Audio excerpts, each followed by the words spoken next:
নাজমুল হাসান লিখেছেন, আমি একজন ইমাম, মহল্লা থেকে যে খাবার আসে তাই খাই, অধিকাংশ মানুষের ইনকাম সোর্স হারাম, আমার করণীয় কি? গুরুত্বপূর্ণ প্রশ্ন। ইমাম সাহেবরা বাসা বাসা থেকে খাবার আসবেন, সেটা খাবে, এটা ব্যক্তিগতভাবে আমার নিজের কাছে খুব ভালো লাগে না।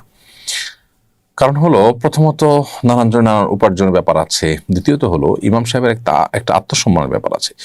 প্রয়োজনে মসজিদ কর্তৃপক্ষ ইমাম সাহেবকে খাবার দাবার বাবদ আলাদা ভাতা দিয়ে দিবেন, তিনি তার মতো করে রান্না করে নেবেন বা খাবার জোগাড় করে নেবেন। বাসা বাসা থেকে খাবার আসবে, এটা দেখতে ভালো দেখা যায় না। একটা সময় হয়তো এত অ্যাক্সেস ছিল না, মানুষ তখন এগুলোর উপর নির্ভর করেছে, এখন আলহামদুলিল্লাহ বহু সুযোগ আছে। সো ইমাম সাহেবদের এই উপায় থেকে, এই পদ্ধতি থেকে তাদের বের হয়ে আসা উচিত, এবং মসজিদ কর্তৃপক্ষের সেখানে সহযোগিতাপূর্ণ মানসিকতা থাকতে হবে। মূল প্রশ্ন উত্তর যদি আমরা আসি যে বেশিরভাগ মানুষের ইনকাম সোর্স হারাম, আপনার খাবার যে ইমাম হিসাবে আপনার খাবার যে বাসাগুলোতে আছে তাদের শুধু হারাম উপার্জনই আছে, কোনো হালাল উপার্জন নেই, এটা যদি আপনি জানতে পারেন তাহলে তাদের বাসার কোনো কিছু আপনার জন্য খাওয়া হালাল হবে না। আর যদি হালাল হারাম মিশ্রিত থাকে তাহলে আপনার চেষ্টা করতে হবে সেটা অ্যাভয়েড করার, কিন্তু সেটা খেলে আপনার জন্য হারাম হবে না। এই জন্য যে বাসাগুলোতে খাবার আছে সে বাসাগুলো ঠিক কোন ক্যাটাগরি তাদের উপার্জনটা, সেটা আপনাকে বের করতে হবে, তারপর আপনি ডিসিশন আসতে সহজ হবে। আপনি কি এবছর বইমেলা আসবেন? বইমেলা সম্পর্কে আমরা মন্তব্য জানতে চাই। প্রিয় দর্শক, বইমেলা এবছর আসার সুযোগ হওয়ার সম্ভাবনা খুবই ক্ষীণ। খুবই ব্যস্ত শিডিউলের মধ্যে আমাকে থাকতে হচ্ছে এবছর। তারপরও যদি আসতে পারি ইনশাল্লাহ আমি চেষ্টা করব স্টলগুলো ঘুরে দেখা এবং কিছুটা হলো জানান দেওয়া। আর বইমেলা আলহামদুলিল্লাহ আমাদের যাওয়া উচিত এবং বই কেনা উচিত, বই পড়া উচিত।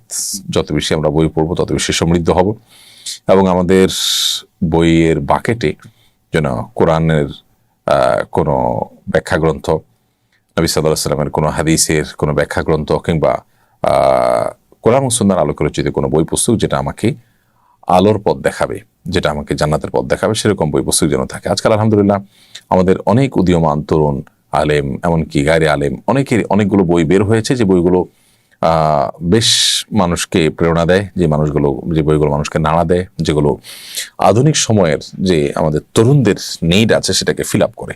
তো এই সমস্ত বইগুলো কেনার জন্য আমি আপনাদেরকে উদাত্ত আহ্বান করছি। জাহাঙ্গীর ফয়েজ আপনি লিখেছেন, এআই দিয়ে প্রাণীর ইমেজ ক্রিয়েট করা যায় আছে কিনা? এআই দিয়ে সম্পূর্ণ একজন মানুষের মতো ইমেজ ক্রিয়েট করার একটা ব্যাপার এখন আমরা দেখছি।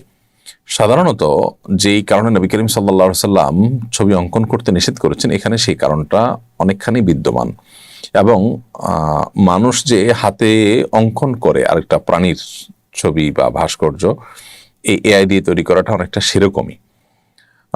তো সেই কারণে এটাও হারাম হওয়াটাই হলো আপনার কোরআন ও সুন্নাহর সাধারণ যে আপনার ডিমান্ড সেটা।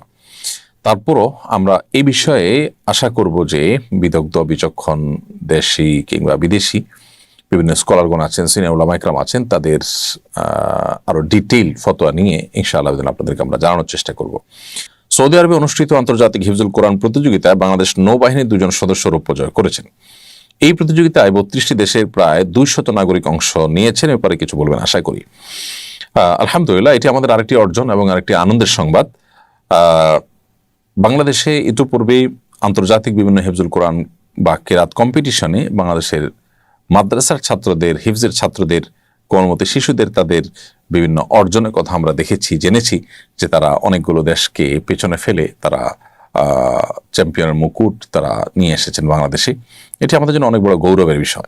আলহামদুলিল্লাহ, আমাদের নতুন একটি গৌরবের সূত্র বা ইস্যু আমরা পেলাম যে মাদ্রাসার ছাত্রদেরকে ছাপিয়েও আলহামদুলিল্লাহ নৌবাহিনীর 2 জন সদস্য একই কাজ করেছেন। আমি সেজন্য নৌবাহিনীর সদস্যদেরকে অন্তরস্থল থেকে অভিনন্দন জানাই, এবং সেই সাথে শুকরিয়া জানাই আল্লাহ তাআলার কাছে যে আল্লাহ তাআলা আমাদের সেনানৌ এবং বিমান বাহিনীতে অনেক ভাইরা আছেন যারা দিনকে ভালোভাবে চর্চা করার চেষ্টা করেন, এবং এই বাহিনীগুলো আমাদের দেশের নিরাপত্তা, আমাদের ভূখণ্ডের নিরাপত্তার পাশাপাশি তারা নিজেদের মধ্যে নীতিনৈতিকতার যে চর্চা তারা করছেন, এটার সুফল আমরা পাবো, তারাও পাবেন ইনশাআল্লাহ তাআলা।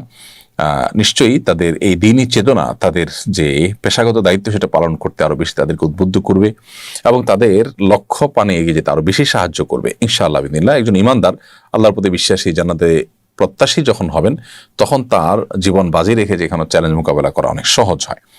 তো আমি আবার অভিনন্দন জানাচ্ছি নৌবাহিনীর দুজন সদস্য ভাইয়ের প্রতি, এবং অন্যান্য সদস্য ভাইরা যারা আছেন বা অফিসাররা যারা আছেন তাদেরকে আমরা বলবো, আসলে এজ এ মুসলিম আমরা কোরআনকে জানার চেষ্টা করি, কোরআনকে বোঝার চেষ্টা করি, কোরআন সুন্নাহর আলোকে জীবনকে আলোকিত করি এবং সাজাবার চেষ্টা করি। আল্লাহ আমাদেরকে প্রত্যেককে আমাদের জীবনে কোরআন সুন্নাহর রিফ্লেক্ট যেন হয় সেজন্য আমাদেরকে সেভাবে কাজ করার তৌফিক দান করুন।